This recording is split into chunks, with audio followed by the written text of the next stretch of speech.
안녕하세요. 저는 지옥행 열차 티켓을 제 손으로 끊고 탈 뻔하다 그 입구에서 간신히 뒤돌아서 나온 30대 여자입니다. 아직도 그때 그 결혼을 했더라면 어떻게 됐을까 하고 상상하곤 하는데 그때마다 치가 다 떨릴 정도로 몸서리가 다 처집니다. 몸서리가 다 처질 만큼 치가 떨렸던 저의 파혼 과정 한번 들어보실래요? 저와 남자친구는 3년을 연애한 사이였어요. 남자친구는 34살, 전 29살. 결혼을 생각해야 하는 나이였던 것도 맞지만 남자친구와 결혼 결정을 하게 된 것은 오직 나이만은 아니었죠. 3년이란 시간 동안 제가 봤던 남자친구는 다정했고 밝았으며 한결같았어요. 훗날 이런 남자가 내 아이의 아빠가 된다면 더없이 좋겠다는 생각을 하는 순간들이 많았고 그런 생각들이 짙어질수록 결혼이라는 단어가 낯설지 않게 느껴졌습니다. 그런 저의 생각들이 얼마나 잘못된 생각이고 크나큰 착각인지 알게 된 것은 그리 멀지 않은 어느 날이었죠. 저와 남자친구는 결혼 약속과 함께 식을 올릴 시기까지 생각하고 있었어요. 하지만 결혼 이야기가 오갈 당시 예비 시부가 오랜 지병으로 인해 돌아가시는 바람에 결혼은 자연스럽게 1년이 미뤄지게 되었어요. 그렇게 시간이 흐르고 다시 결혼 이야기가 나오고 있었고 미뤄진 만큼 저흰 서두르기로 했죠. 남자친구는 외동이었는데 예비 시모는 장례식장에서 잠시 인사만 나눠봤을 뿐 제대로 만나 인사를 나눈 적이 없었어요. 상견례를 하기 전 한번 뵙기는 해야 한다는 생각은 가지고 있었는데 그 기회는 생각보다 빨리 찾아왔습니다. 본격적인 결혼 이야기가 오가면서 진지하게 현실적인 부분에 대해 이야기를 나눴어요. 그간 두루뭉술하게 이야기를 나눈 적은 있었지만 이토록 하나부터 열까지 각 잡고 이야기를 나눠본 것은 처음이라 묘한 긴장감이 다 들더군요. 그렇게 시작된 이야기는 가장 중요한 집부터 시작됐어요. 자기랑 나랑 가진 돈으로 집은 어느 정도 해결되지 않을까? 물론 대출은 조금 껴야겠지만 이 정도 대출은 둘이 갚으면 금방일 것 같은데 어때?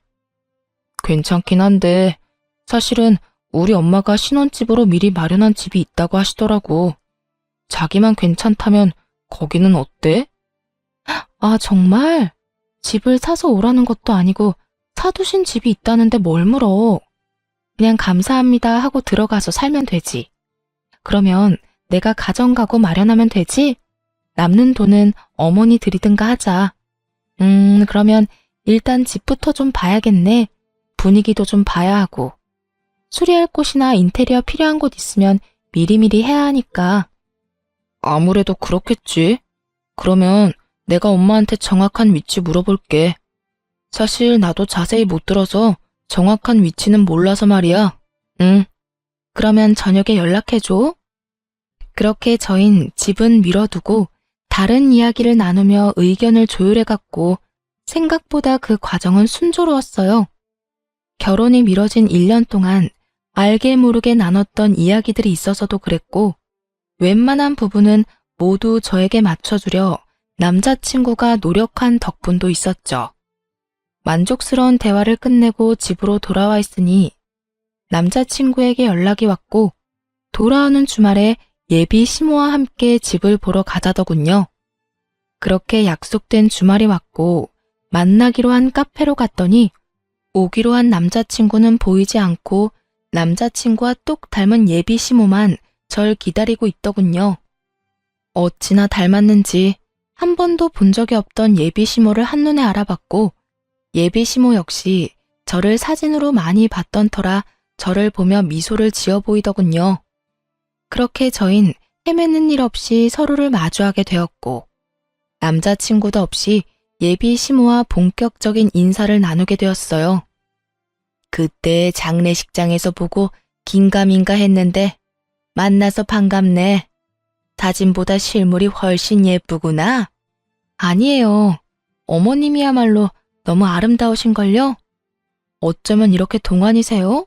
저 깜짝 놀랐어요. 고마워. 아, 우리 아들은 회사에서 갑자기 연락이 와서 급히 나가더라고. 워낙 정신없이 나가길래 내가 너 만나면 이야기 전해줄 테니 여긴 신경 쓰지 말고 우선 급한 일이나 처리하라고 했어. 그러니 연락 안 줬다고 섭섭해하지 말고. 아, 그럼요. 그럴 수도 있죠. 이렇게 칭찬으로 말문에 포문을 연 저희는 분위기를 좋게 이어나가려고 했지만 이따금씩 찾아오는 정막은 어쩔 수 없더군요. 또다시 찾아온 정막에 마른 침만 삼킬 때쯤 예비 시모는 곧잘 마시던 커피를 내려놓더니 먼저 말을 꺼내더군요. 이야기 다 들었지? 집은 그렇게 하기로 했고 가정가구는 알아서 준비하면 될 것 같아. 그리고 번거로운 절차나 형식은 다 생략했으면 하는데 괜찮지? 아들한테 들으니 요즘엔 그렇게 하는 게 트렌드라고 해서 말이야. 조금 의아했어요. 다 생략하는 게 좋겠다고 생각은 했지만 남자친구의 말론 아무래도 자신이 외동이라 엄마가 제대로 격식 차리고 싶어 할 수도 있다는 이야기를 들었던지라 그렇게 하는 것도 나쁘진 않겠다고 생각했거든요. 그런데 그런 예비 시모의 입에서 생략하자는 말이 나오니 의아할 수밖에요. 제가 의아함을 감추지 못하고 있으니 시모는 오해를 했는지 이런 말까지 하기 시작했어요. 아, 혹시 혼수가 부담스러우면 정말 최소한으로 꼭 필요한 것만 채워 넣어도 되니 너무 부담 가지지 마라. 살면서 필요한 게 있다 싶으면 내가 채워줄 테니. 아니에요. 저도 그간 모은 돈이 있어서 그 정도는 충분히 할 수 있어요. 마음만으로도 감사해요. 전 손사래까지 치며 아니라고 했고 예비 시모는 그런 저를 보며 인자한 미소를 보였어요. 그 후로도 많은 대화를 나눴고 전 생각보다는 예비 시모가 괜찮은 분 같다는 생각을 하며 신혼집으로 향하게 되었죠. 그런데 신혼집에 가까워지면 질수록 참 이상하더군요. 분명 남자친구와 제가 살게 될 신혼집으로 간다고 들었는데 예비 시모의 차는 남자친구의 집을 향해 달리고 있었으니까요. 이윽고 예비 시모의 차가 멈춰선 곳은 다름 아닌 익숙한 아파트의 지하 주차장이었어요. 제가 매번 남자친구를 기다렸던 아파트 입구였죠. 3,000세대가 넘는 아파트였는데 심지어 그 집과 같은 동에 살게 된다는 걸 깨달았을 땐 이게 무슨 상황인가 싶더군요. 일단 전 아무 말도 하지 않고 엘리베이터에 몸을 실었고 엘리베이터가 같은 층에 멈춰섰을 땐 당혹스러움을 감출 길이 없었습니다.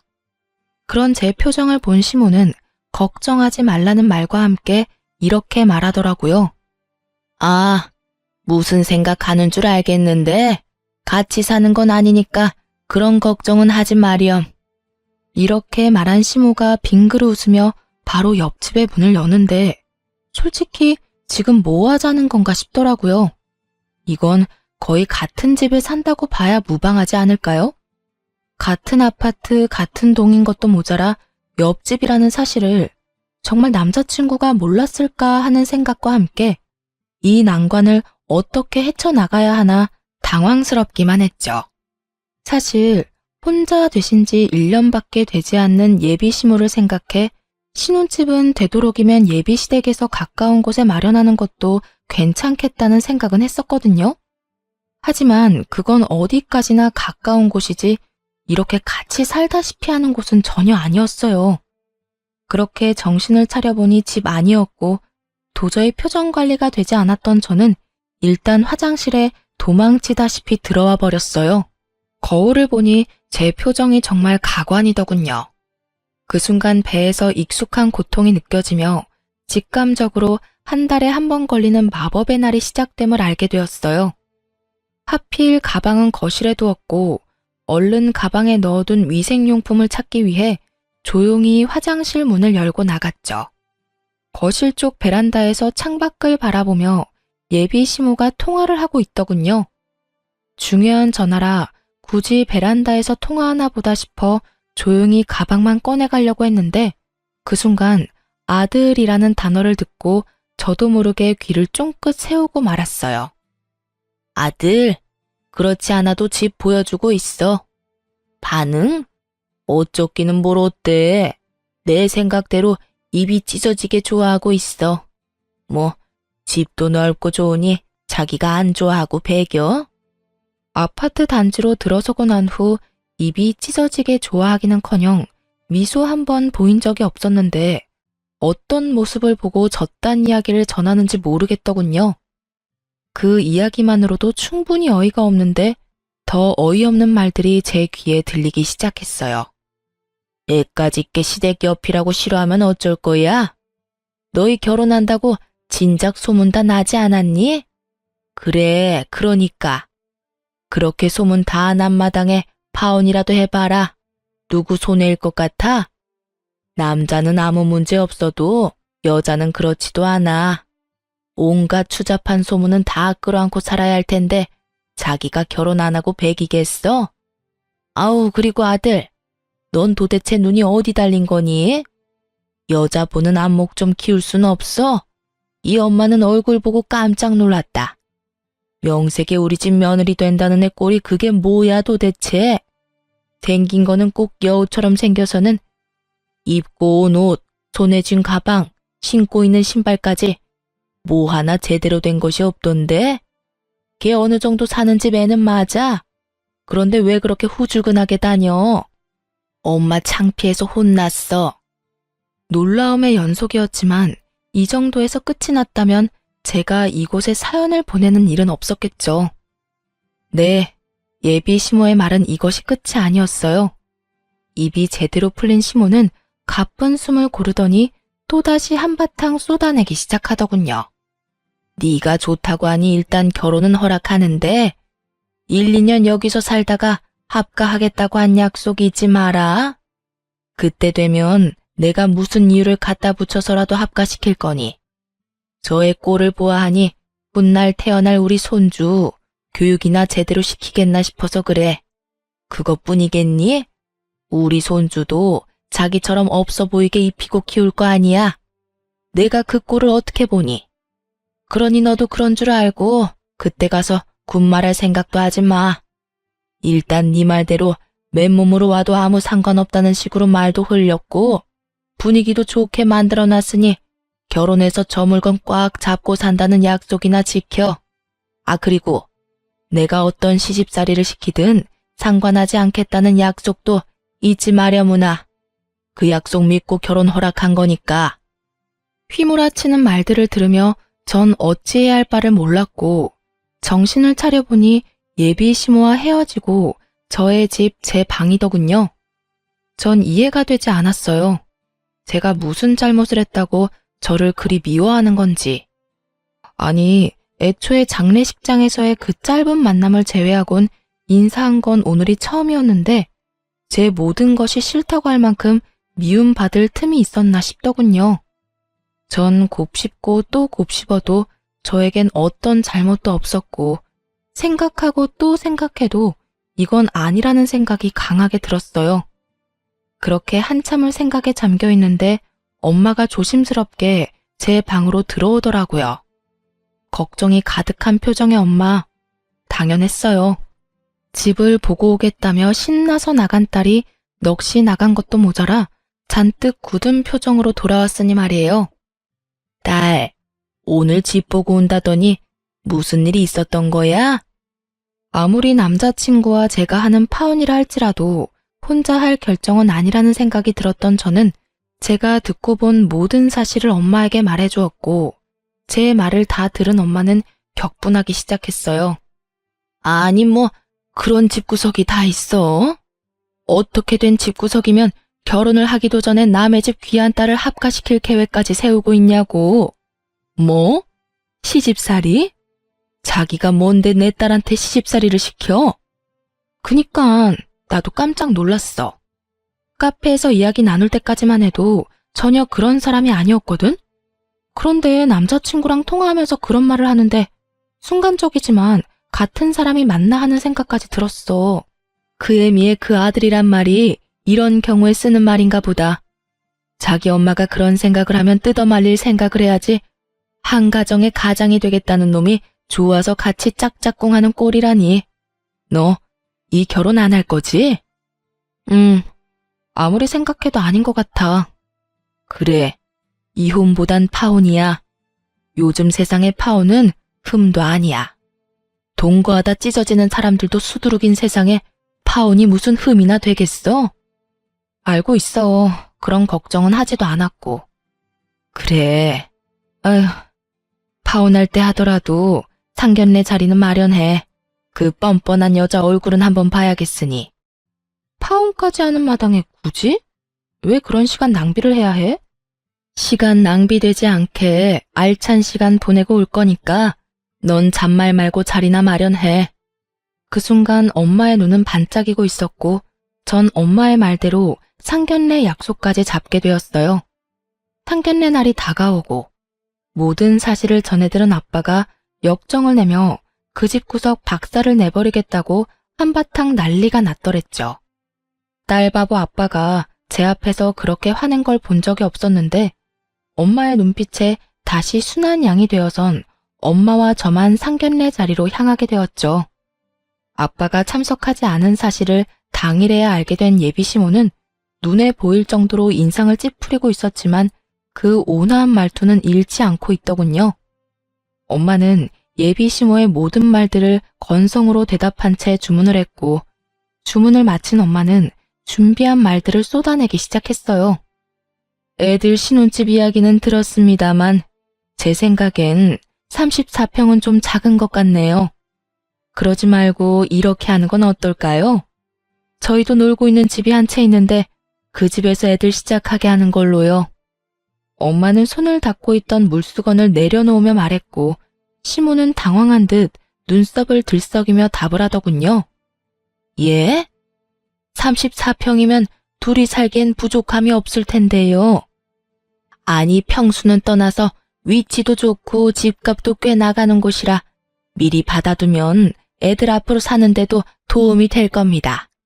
그러니 집은 원래 계획대로 하는 게 좋을 것 같네요. 그런 거라면 걱정하지 않으셔도 되는 게 저희가 가지고 있는 집도 가격은 만만치 않아서요. 위치가 어디쯤인가요? 아시죠? 땡땡동의 땡땡땡 아파트. 거기 50평대라 살기는 더 좋을 거예요. 위치가 더 좋은 건 물론이고요. 이 정도는 돼야 애들 앞날에 도움 정도는 되지 않을까요? 누가 봐도 제 말이 맞을 텐데요. 엄마는 작정을 한 듯 눈 한 번 피하지 않고 예비시모의 말에 대응하고 나섰고 예비시모는 이런 상황은 전혀 예상하지 못한 듯 차가운 물만 마시고 있더군요. 어느 아파트인지 들은 남자친구가 적잖게 당황한 듯 말까지 더듬기 시작했죠. 거기 혹시 미연이가 지금 사는 곳 아니에요? 왜 아니야? 맞아. 내가 말한 노는 집이 사실은 우리 집 위층이야. 층간소음 때문에 고생 꽤 했었는데 윗집 이사 간다는 소식 듣고 그냥 사버렸거든. 와봤으니 알 테지만 전망도 좋고 교통편도 좋고 여러모로 지금 계획하고 있는 집보단 낫지 않겠어? 그래요. 엄마가 말한 빈집은 저희 집 위층으로 엄마의 말대로 꽤 긴 시간 층간소음으로 고생을 하고 있었는데 윗집이 나간다는 소식과 함께 그냥 그 집을 사버렸던 것이었습니다. 그 당시 집에 여윳돈이 있기도 했고 그땐 집값이 지금처럼 비싸진 않았던 터라 부담이 되긴 했어도 큰 고민 없이 내린 결정이었죠. 그 뒤론 세입자를 가려가며 받고 있었고요. 엄마의 말이 끝나자 남자친구는 다시 입을 다물어 버렸고 예비시모는 목에 핏대까지 세우며 엄마에게 따지고 들더라고요. 그건 완전 처가살이와 마찬가지 아닌가요? 제 아들이 뭐가 모자라서 처가살이를 해야 하는 건가요? 왜 우리 귀한 외동아들이 처가살이를 해야 하냐고요? 목에 핏대까지 세우며 노발대발하는 예비시모와는 달리 엄마는 무서울 정도로 평정심을 유지하며 말을 했어요. 자식이 하나든 둘이든 기약인 매 한 가지인데 왜 우리 딸은 그딴 집에서 살게 하려고 했나요? 시집살이나 다름없는 그딴 집에서 말이죠.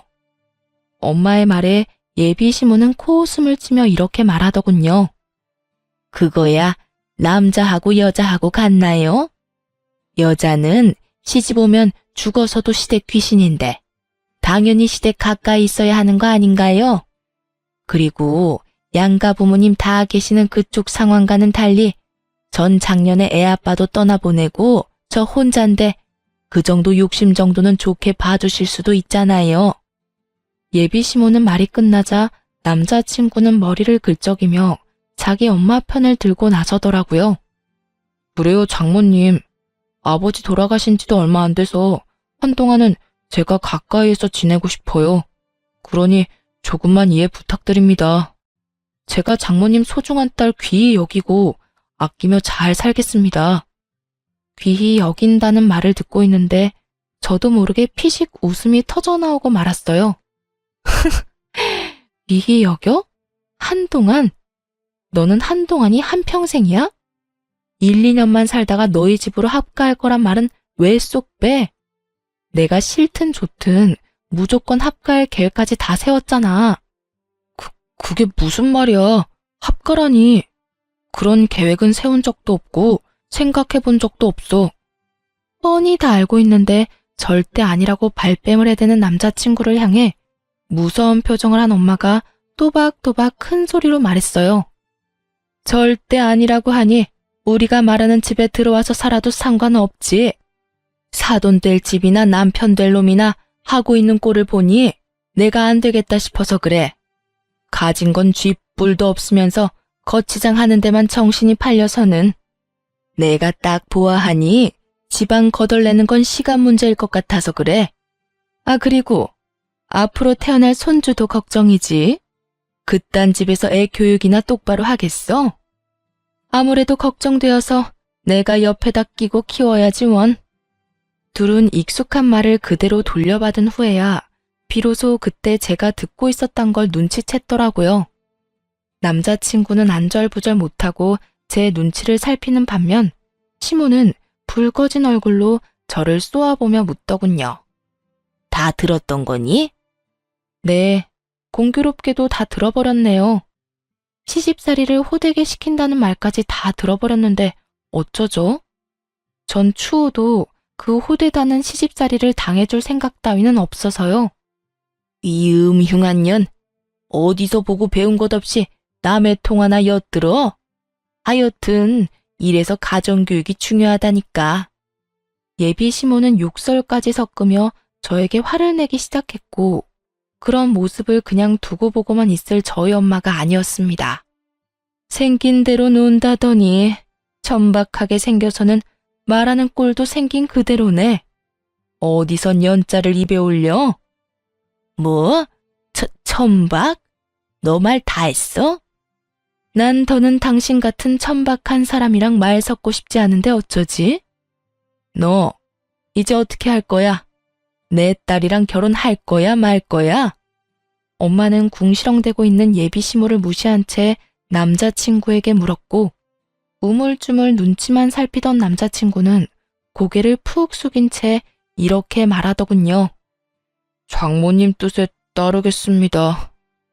예상치 못한 답변에 예비 시모와 저는 놀라 남자친구를 바라보고 있는데 엄마는 이런 답을 예상했다는 듯 피식하고 웃어버리시더라고요.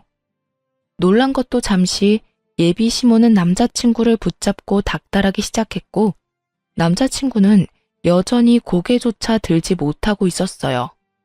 네가 어떻게 그런 결정을 내릴 수가 있어? 네가 어떻게 나한테 이럴 수가 있냐고? 그러면 어떻게 해? 엄마한텐 미안하지만 나 미연이 정말 많이 사랑한다는 말이야. 이 결혼 꼭 하고 싶어. 그러니까 엄마가 이해 좀 해줘. 미안해. 상황은 흥미롭게 흘러갔고 엄마는 여전히 얼굴에 미소를 띠며 저에게 결정권을 넘겨주더군요. 미연아, 이제 네가 결정해. 네 남자친구는 자기 엄마를 등지는 한이 있어도 너랑 결혼은 하겠다는데 넌 어떻게 하고 싶어? 그제야 엄마의 알찬 시간을 보내게 해주겠다는 말이 이해가 되며 제 얼굴에도 미소가 걸리더군요. 전 엄마와 마찬가지로 얼굴에 미소를 띠며 주저없이 대답했어요. 파혼하고 싶어. 난 저 인간이랑 결혼할 생각 전혀 없어. 내가 미쳤어? 지옥길이 분명한데. 알면서도 발을 담그게? 진심이었습니다. 그 당시 두 얼굴을 가진 예비 시모도 싫었지만 사실 제일 괘씸한 건 남자친구였거든요. 모든 사실을 알고도 나를 속이고 결혼하려던 남자친구는 도저히 용서도 되지 않을 뿐더러 한 번 한 거짓말이 두 번, 세 번은 못하겠냐고요. 시집살이 시키려는 시모와 온갖 거짓말로 엄마 편만 들여는 남편의 모습이 뻔히 그려지는데 제 앞날을 알고도 파혼을 선택하지 않을 이유는 없더라고요. 자기야, 파혼이라니. 우리 3년이나 만났어. 그런데 이제 와서 이런 일로 무슨 파혼이야? 내가 자기 뜻대로 다 한다니까. 그러니까 제발 마음 한 번만 돌려줘. 야, 돌리긴 뭘 돌려? 이딴 년 나도 싫다. 감히 어디서 네가 뭔데 내 아들한테 파혼을 운운해? 내가 뭐긴 뭐예요?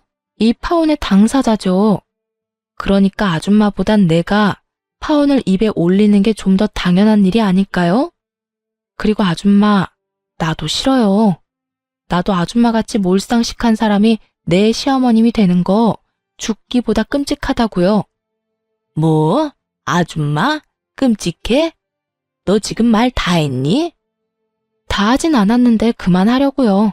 더 해봤자 뭐하나 싶고 더 해봤자 내 입만 아픈 일 아니겠어요? 인연이? 이윽고 흥분이 최고조에 다다른 예비시모는 제 얼굴에 물을 부어버리더군요.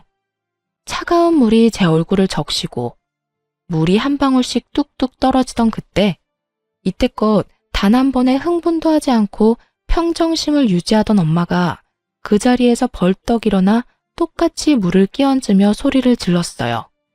이 미친 여자가 기어코 내 딸한테? 이 여자가 어딜 감히? 너 미쳤어? 미친 건 너지. 어디 내 딸한테 물을 끼얹어 물을. 내가 생각 같아선 오물이라도 끼얹고 싶은데 화장실이 멀어서 참는 줄 알아. 엄마는 제 손을 잡은 채 그 자리를 박차고 나와버렸고 전 그렇게 파혼을 하게 되었습니다. 그 뒤로 남자친구였던 인간에게서 가끔 자니? 라는 소름 끼치는 연락이 오곤 했지만 그 연락이 2번이 넘어갈 무렵 차단을 함으로써 연락은 오지 않았죠. 그 대신 그놈이 집으로 찾아오기 시작하더라고요.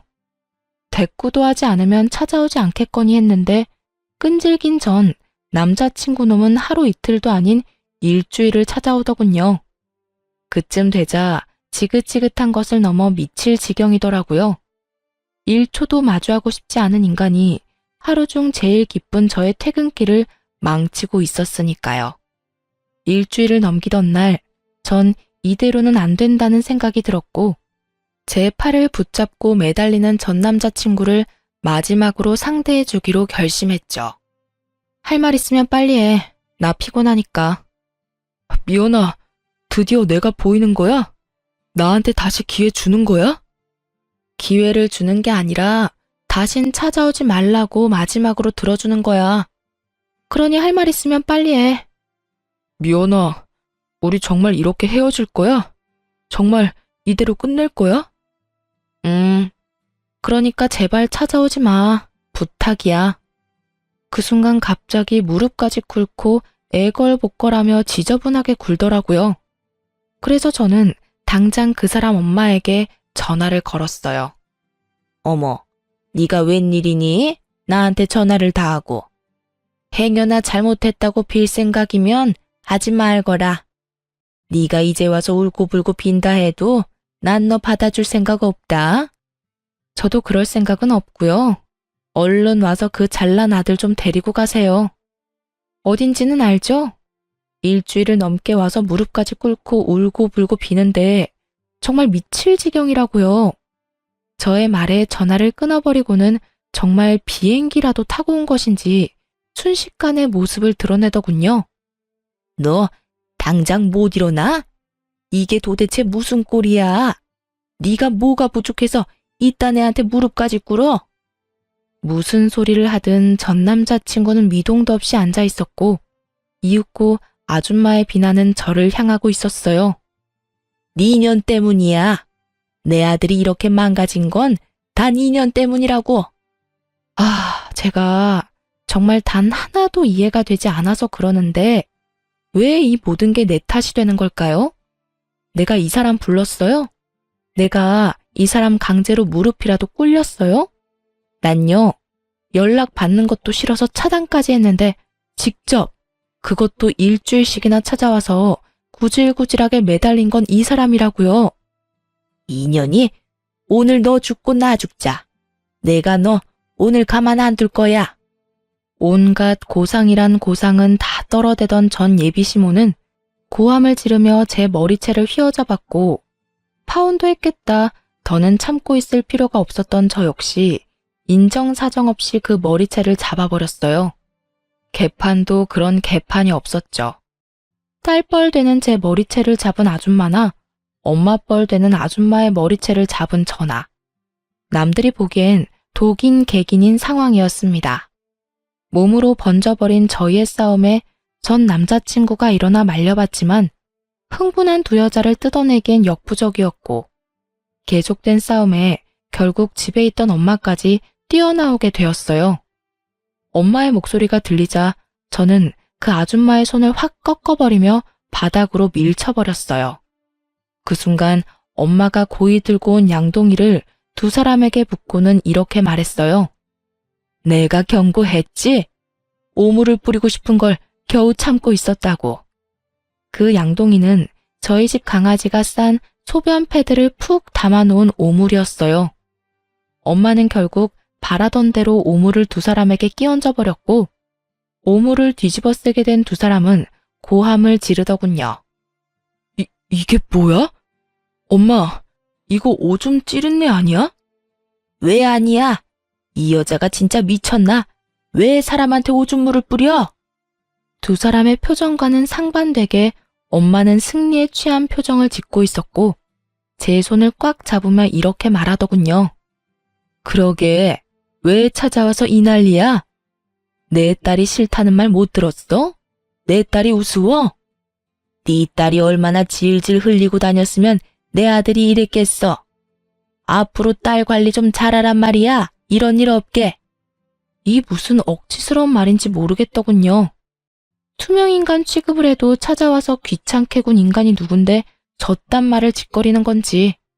입으로 나온다고 해서 다 말이 아니란 걸 그날 처음 알았지 뭐예요?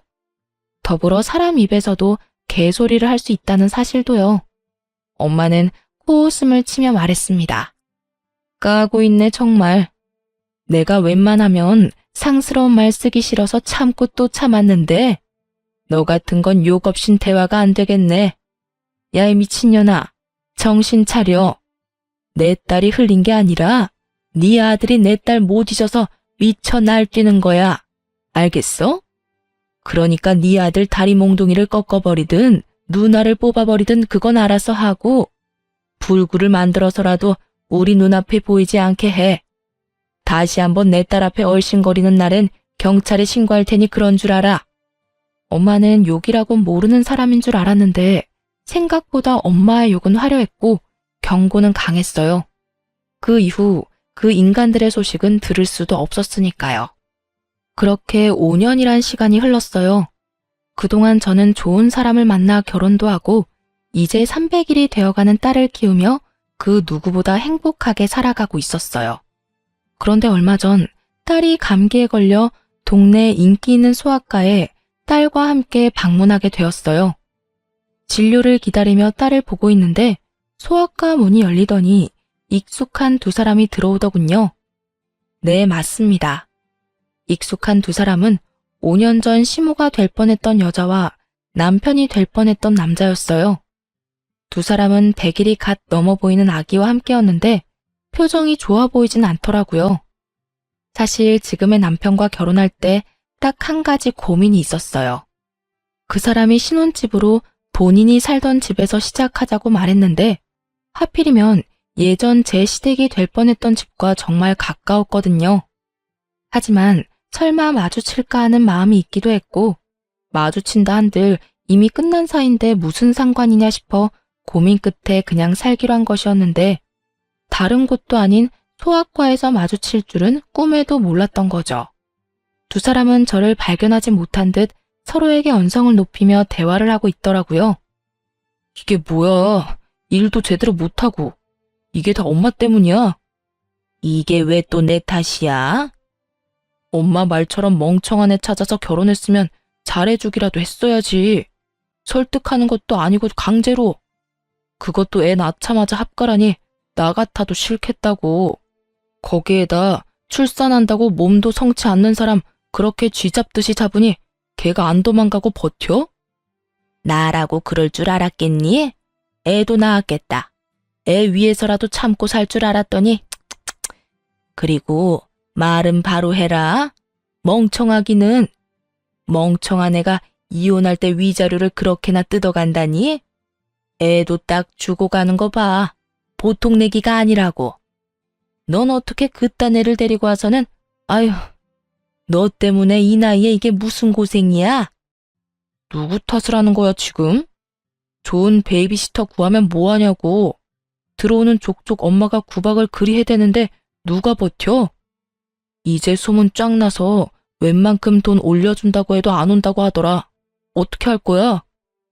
이야기를 들어보니 어디서 머릿속이 새하얀 여자를 낳까 결혼도 하고 아기까지 낳았지만 아기를 출산함과 동시에 애까지 낳았는데 자기가 어쩌겠냐는 무지한 생각을 했던 아줌마가 예전 저에게 하려고 한 것처럼 합가를 반강제로 밀어붙인 거였죠. 산후조리도 제대로 하지 않은 여자에게 모진 시집살이를 시켰고 그걸 견디지 못한 여자는 자식이고 뭐고 이혼 소송으로 위자료만 잔뜩 챙겨갔다더군요. 오죽했으면 자기 배 아파서 낳은 생떼 같은 자식을 버리고 도망갔을까 하는 생각도 들더라고요. 제가 보기엔 누구 하나 잘난 사람이 없는데 뭘 그리 따지는 것인지 이해가 되지 않기도 했고요. 병원 안에서 조용히 대화를 엿듣는 다른 엄마들도 같은 생각인지 저마다 곱지 않은 눈초리로 두 사람을 훑고 있더라고요. 그렇게 주변의 시선 따윈 신경 쓰지 않고 열심히 열을 올리며 서로의 탓으로 돌리던 순간 전 남자친구의 눈과 딱 마주쳐버렸고 피하기엔 늦은 상황이 되어버렸습니다. 꼴에 결혼은 했나 보네. 쟤 하고 있는 꼴을 봐라. 너 그때 엄마 버리고 쟤하고 결혼해서 봐라. 네가 지금 어떤 꼴로 살고 있을지 안 봐도 뻔해. 예전엔 저 정도는 아니었는데 좀 그렇긴 하네. 그땐 네 눈에 콩깍지가 씌었었고 거봐, 엄마 말 듣기 잘했지? 꼴값이지도 않더라고요. 자식 아파 소아과 가는데 집에 있는 비싼 옷 갖춰 입고 가는 게 더 웃긴 거 아닌가요? 그리고 저요, 꼴이라고 불릴 만큼 허름한 행색도 아니었어요. 그저 이름난 브랜드 옷이 아닌 예전부터 그러했듯 품질 좋고 가격도 착한 그런 옷을 입고 있었어요. 보기에 싸구려 같은 옷도 아니었고요. 거기에다 상견례를 할 당시 꼴 같지도 않게 온몸에 명품을 휘두르며 자랑질하던 그쪽 집보다 낭비하지 않고 지내는 저희 집이 재산으로 보나 뭐로 보나 잘 산다는 것을 알았을 텐데 누가 누구 보고 꼴을 운운하는 것인지 이해가 되지 않더라고요. 또 한편으로는 참 여전하다는 생각도 들었고요. 아무것도 묻지도 따지지도 않고 저를 미워하던 늙은 여자나 그런 엄마도 부모라고 좋다고 쿵짝 맞춰주던 저놈이나 말이에요. 이런 저의 마음을 아는지 모르는지 한참을 제 귀에 다들리게 쑥덕대던 두 사람은 본인들의 차례가 되었는지 진료실로 들어가고 전 예약을 하지 않고 갔던 터라 두 사람보다 더 늦게 진료를 보고 병원을 나서게 되었어요. 딸의 감기가 심하지는 않다는 말을 듣고 보다 가벼운 발걸음으로 병원 나서는데 글쎄 그 두 인간이 병원 입구에 서성이고 있는 것이 아니겠어요? 제가 진료를 보기 한참 전에 진료를 다 보고 나가는 것을 봤는데 이때껏 그 앞을 서성이고 있다니. 정말 뭐하는 인간들인가 싶더군요. 뭐 반가운 얼굴이라고 굳이 얼굴을 내비치나 싶기도 하고요. 두 사람은 저의 예상대로 저를 기다린 것이 맞는 듯 눈을 반짝이며 오더군요. 그리곤 아직 하고 싶은 말이 남았는지 쉬지 않고 제 험담을 하기 시작했어요. 쟤 어떤 집에 시집 갔는지 뻔하다 뻔해. 보나마나 별 볼 일 없는 집에 시집 갔겠지. 제 성격도 성격이지만 그 정신 나간 여편네 고약한 성격에 어디 제정신 박힌 남자가 장가 왔겠어? 어디 멍청한 놈 하나 물어서 결혼했을 거야. 하긴 쟤 사귈 때도 성깔 보통 아니었어. 그나저나 같은 남자로서 제 남편 불쌍하네. 어쩌다 저런 애랑 결혼해서 애까지 낳았으니 이제 끝이지 뭐. 한평생 마누라 눈치도 모자라서 처가 눈치나 보고 살겠네. 넌 그런 애랑 결혼한다고 그 난리를 부린 거니? 엄마까지 버린다고 하면서? 에이, 엄마. 그래서 결국 안 하고 엄마 곁으로 왔잖아. 지난 일은 묻어두자고요. 어찌되었든 내 옆에 제가 없다는 것만 기억하자고. 그래. 그때 파혼한 게 정말 천만다행이야. 정말 웃기지 않나요? 나이도 먹을 만큼 먹은 사람들이 그렇게나 할 짓이 없는 것인지, 이제 와서 저래봤자 뭐가 남는다고 저딴 짓거리나 하는 것인지, 하긴 저딴 인간들이니 애까지 낳은 여자가 도망까지 가지 않았겠어요? 거기에다 자신들이 한 일은 생각지도 않고 입에서 나오는 대로 짓거려대는 모습들이 점점 제 신경에 거슬리고 있던 참이었죠. 더러워서 피하려고 했던 저의 인내심이 바닥나며 한마디 해야 하나 말아야 하나 망설이던 순간 익숙한 자태를 뽐내는 외제차가 급하게 멈춰서더군요. 여보! 저의 입에선 여보라는 말이 흘러나왔고 차에서 내린 말끔한 차림의 남편이 저에게 허겁지겁 달려왔어요. 여보, 당신 진짜 이럴 거야? 저의 남편인 걸 확인한 지금 저는 보았어요. 두 사람의 입이 정말 거짓말 하나 보태지 않고 쩍 벌어지는 모습을요. 어느새 차에서 내린 남편은 걱정스러운 눈빛으로 제 앞에 서 있었고 저는 출근한 사람이 여기 왜 있나 싶었어요. 응? 내가 뭘? 무슨 일 있어?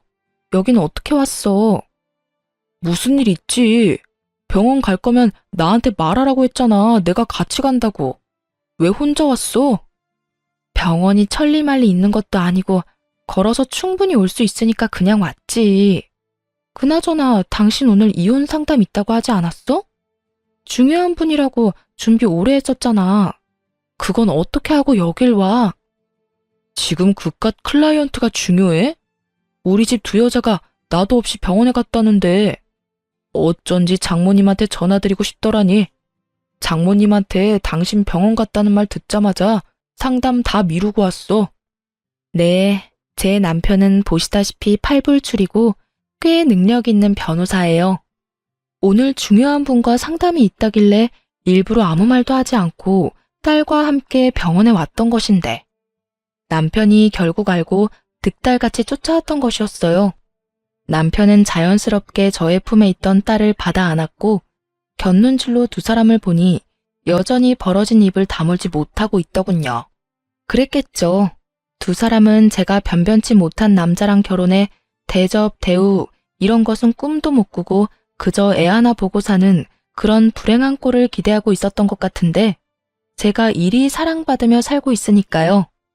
그 순간 귀히 대하겠다는 전 남자친구의 말이 왜 생각이 났는지는 모르겠지만 전 누가 보아도 귀히 대접을 받고 있었어요. 내가 이럴까봐 당신한테 말 안 한 거야. 다음부턴 절대 그러지 마. 병원 오는 게 뭐 힘든 일이라고 일까지 내팽개치고 와. 애 데리고 병원 오는 거 충분히 힘든 일이야. 그거 보통 일이 아니라고. 그러니까 내가 일도 내팽개치고 이렇게 달려오는 거 싫으면 다음부턴 미리미리 말해줘. 10분 전이라도 되니까 미리 말만 해. 괜히 혼자 애 데리고 고생하지 말고. 당신 출산하고 손목도 안 좋잖아. 그래서 걱정이 너무 돼서 그래. 남편은 제 손을 잡고 흔들며 애교를 부렸고 전 하는 수 없이 웃고야 말았죠. 제가 웃으니 남편도 방긋 웃어 보였고 저에게 이제 차에 타라는 듯 자연스럽게 뒷문을 열어주었어요. 전 누구보다 자연스럽게 그 차에 쏙 타버렸고요. 그 순간 두 사람의 표정이 어땠는 줄 아세요? 믿을 수 없다는 눈빛과 함께 절망적인 표정을 짓고 있더라고요. 품에 안은 아기는 쉴 새 없이 울고 있었고요. 그 순간 제 마음에 통쾌함이 가득했다면 제 심보가 너무 고약한 걸까요? 남들 생각이 어떻든 전 그 순간 참 통쾌했어요. 그렇게 사람 면전에 두고 온갖 무시와 핀잔을 해대더니 실상은 전 이렇게 사랑받고 있고 입이 마르도록 욕하던 그 꼴이 자신들이 처한 꼴이었으니까요. 그렇게 차에 탄 제가 통쾌함에 미소 짓고 있는데 남편이 차에 타려고 문을 열며 이렇게 외치더라고요. 안 되겠소. 우리 당장 차 한 대 더 사자. 당신 타고 다닐 차 있어야겠어. 아니면 이 차 줄까? 이 차 탈래? 이렇게 저의 팔불출 남편은 자신도 모르는 사이에 저의 복수의 마침표를 찍어주었어요. 전 이런 팔불출 남편과 아주 행복하게 잘 살고 있습니다. 남편은 앞서 말했듯이 저에게 다정하고 혹여나 제 손에 가시라도 박히는 날엔 저보다 더 아파해주는 그런 남자예요. 이런 남편이 무엇보다 좋았던 것이 있었는데요. 그건 바로 부모님을 존경한다는 것이었어요. 남편의 존경을 한 몸에 받을 만큼 시부모님은 존경받아 마땅한 좋은 분들이셨고 그런 좋으신 분들을 존경하고 섬기는 남편이 참 멋져 보이더라고요. 그래서 저도 제 시부모님들을 존경하고 잘 섬기며 살아가고 있어요. 남편은 시부모님을 존경하는 만큼 저희 부모님께도 바쁜 시간을 쪼개고 쪼개 잘하려고 노력해 주더라고요. 가끔 저러다 잘못되겠다는 생각이 들 정도로 하루 24시간을 참 바쁘게 사는 사람인데 그런 사람이 저희 부모님까지 잘 챙겨주니 진심으로 고맙다는 마음이 들더군요. 저야말로 정말 똥차 가고 나면 벤츠 온다는 바람직한 예가 아닐까 싶네요. 근래엔 1년에 한 번씩은 시부모님과 친정 부모님을 모시고 여행을 다니곤 하는데 이 행복이 영원했으면 좋겠다라는 생각이 들 정도로 행복해요. 혹시나 저처럼 결혼을 앞두고 이건 아니라는 생각으로 결혼을 망설이고 계신 분들께 말씀드리고 싶어요. 모든 사람이 나와 퍼즐 맞추듯 맞춰질 순 없더라도 최소한 나와 맞춰지려고 노력은 해야 답이 있지 않겠어요? 전 도저히 맞춰지지 않는 사람이 시어머니가 될 뻔했던 사람이고 그렇기에 파혼을 하고 지금껏 이 선택을 후회하지 않습니다. 해볼 때까지 해봐야 후회가 없다는 말도 있던데 그 말도 틀린 말도 아니죠. 하지만 저처럼 굳이 구렁텅이란 걸 뻔히 알면서 내 발 더럽혀가면서까지 그 구렁텅이에 발을 담가볼 필요가 있을까요? 선택은 그 갈림길에 서 있는 분들의 몫이겠지만 저로서는 고개가 내저어지네요. 하여튼 모든 분들이 현명한 선택을 하시길 바라며 저의 긴 사연 들어주신 모든 분 감사합니다. 좋은 하루 되세요.